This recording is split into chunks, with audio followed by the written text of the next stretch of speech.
नमः शिवाय। श्री महालक्ष्मी नमः। नमो भगवते वासुदेवाय। जय मां सरस्वती। जय श्री कृष्ण। राधे राधे। आज हम बात करेंगे कि जनवरी माह का आखिरी प्रदोष व्रत कब है, इसकी तिथि क्या है और पूजा का शुभ मुहूर्त कौन सा है। सबसे पहले हम बात करेंगे प्रदोष व्रत की तिथि और शुभ मुहूर्त के बारे में।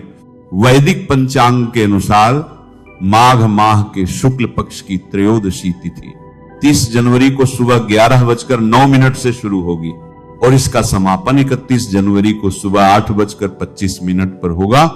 ऐसे में 30 जनवरी को प्रदोष व्रत किया जाएगा। इस दिन पूजा करने का समय शाम 5:59 से रात 8:37 तक है। इस दौरान किसी भी समय भगवान शिव की पूजा अर्चना कर सकते हैं। ब्रह्म मुहूर्त सुबह 5:25 से 6:18 तक। अभिजीत मुहूर्त दोपहर 12:13 से 12:56 तक। गोधूली मुहूर्त शाम 5:56 से 6:23 तक। विजय मुहूर्त दोपहर 2:23 से 3:06 तक। सर्वार्थ सिद्धि योग 31 जनवरी को देर रात 3:27 से सुबह 7:10 तक। अब हम बात करेंगे कि प्रदोष व्रत के दिन किन बातों का ध्यान रखना चाहिए।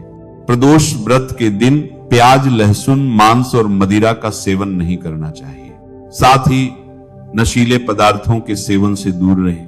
इस दिन पूजा संध्या काल में करने का विधान है, इसलिए सूर्यास्त के बाद स्नान कर विधि पूर्वक पूजा अर्चना करें। पूजा के दौरान शिवलिंग का अभिषेक करें, मंत्रों का जप करें और शिव चालीसा का पाठ करें।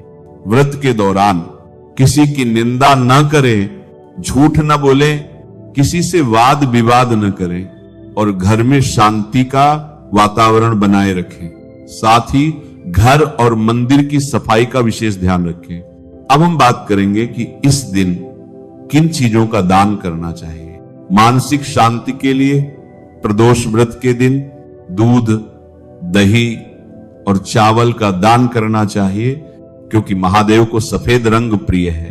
धार्मिक मान्यता के अनुसार सफेद वस्तुओं का दान करने से तनाव से मुक्ति मिलती है और चंद्रमा मजबूत होता है। इसके अलावा मंदिर या गरीब लोगों को अन्न, धन और कपड़े आदि का दान करें। इससे सुख समृद्धि में वृद्धि होती है और धन लाभ के योग बनते हैं। पौराणिक कथाओं के अनुसार जब भगवान शिव ने चंद्रमा को क्षय रोग से मुक्ति दिलाई थी, उस दिन त्रयोदशी तिथि थी। चंद्रमा को श्राप के कारण क्षय रोग हो गया था और उससे उनको मृत्यु का भय, पीड़ा हो रही थी। उस पीड़ा का निवारण भगवान शंकर की कृपा से हुआ, वह इस रोग से मुक्त हो गए। इसलिए त्रयोदशी के दिन इस व्रत को किया जाता है। भगवान शिव की आराधना की जाती है, उनको प्रसन्न किया जाता है। प्रदोष व्रत को लेकर एक पौराणिक तथ्य सामने आता है। उनके अनुसार कहा जाता है कि जब चारों तरफ अधर्म, अनाचार का अधिकार होगा, दुष्ट शक्तियां हावी हो जाएंगी, मनुष्य सिर्फ स्वार्थ की भावना में काम करेगा, उस समय जो मनुष्य भगवान शंकर की पूजा करेगा, उनकी आराधना करेगा, वह संसारिक क्लेशों से मुक्त हो जाएगा। इसलिए कहा जाता है त्रयोदशी व्रत करें हमेशा, तन नहीं टेकें कलेशा। शिव चालीसा में आपने ये लाइन सुनी होगी और इसी लाइन को लेकर ये मान्यता बताई गई है, जिसे हम प्रदोष व्रत कहते हैं। एकादशी से अलग त्रयोदशी को पढ़ने वाले जो प्रदोष व्रत होते हैं वो थोड़े से अलग होते हैं, इसलिए कि हो सकता है कि जो त्रयोदशी है वह सोमवार, मंगलवार, बुधवार, गुरुवार, शुक्रवार, शनिवार या रविवार को पढ़ सकती है। तो जिस दिन, जिस वार को वह व्रत पड़ता है, उसका नाम अलग होता है और उसी नाम के अनुसार, उस दिन पढ़ने के अनुसार ही उसका फल मिलता है। रविवार को पढ़ने वाले प्रदोष व्रत को रवि प्रदोष या भानु प्रदोष कहा जाता है। ये आयु और अच्छे स्वास्थ्य के लिए किया जाता है।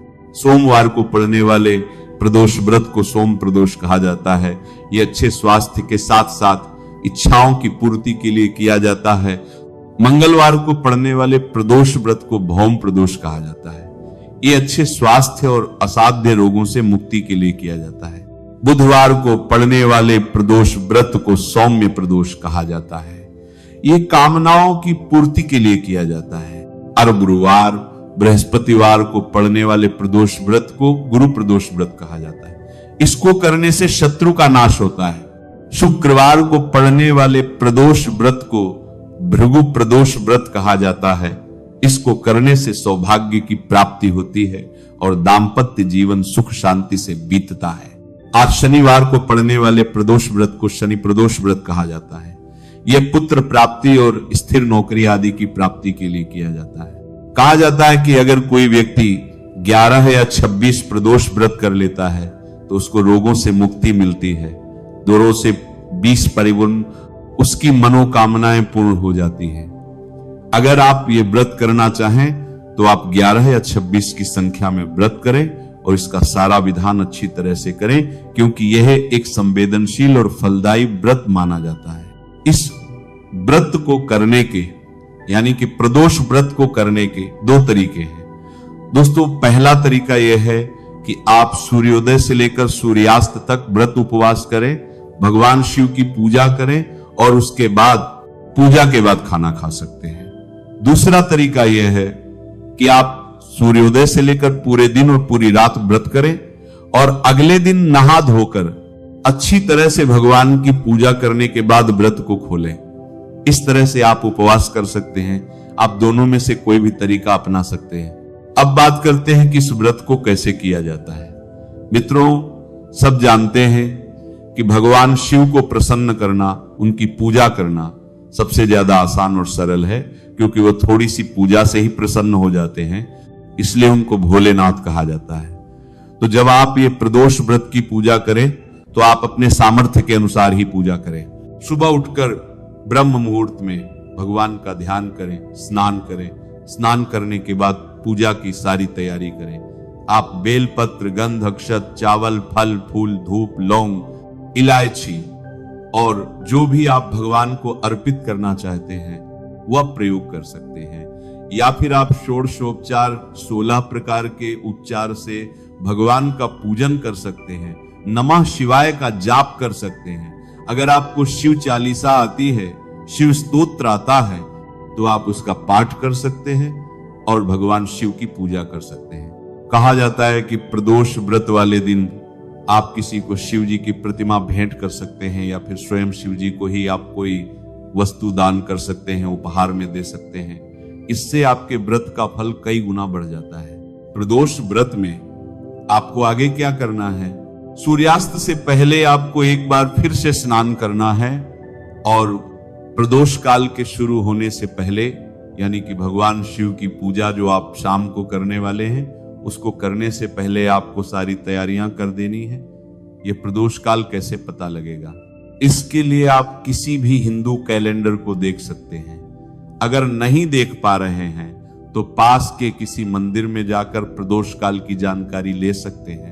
किसी भी तरह से पूजा करें, भगवान को प्रसन्न करें। आप आरती करें, चालीसा या स्तोत्र पढ़ें, नमः शिवाय का जाप करें। आप 8 दीपक भी जला सकते हैं और 8 दीपकों को 8 दिशाओं में रख सकते हैं। अपने घर में दीपक रखते वक्त आप नमः शिवाय का जाप कर सकते हैं। पूजा कैसे भी हो दोस्तों, मन आपका शिव में होना चाहिए, शिव जी के चरणों में झुका हुआ होना चाहिए।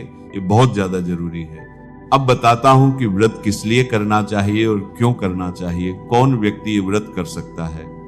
खास तौर पर जो हमारा प्रदोष व्रत है उसको हमारे शास्त्रों में बहुत ही सराहा गया है, क्योंकि जो व्यक्ति बहुत ज्यादा पीड़ित है किसी रोग को लेकर, या फिर किसी को संतान नहीं हो रही है, या फिर जिसके दाम्पत्य जीवन में बहुत ज्यादा क्लेश है, या किसी व्यक्ति को नौकरी नहीं मिल रही है, तो वो ये व्रत कर सकते हैं। जैसा कि मैंने आपको बताया, मंदिन पाचे कथा के अनुसार जब चंद्रमा को क्षय रोग हुआ तो उसको मुक्ति दिलाई थी भगवान शंकर ने।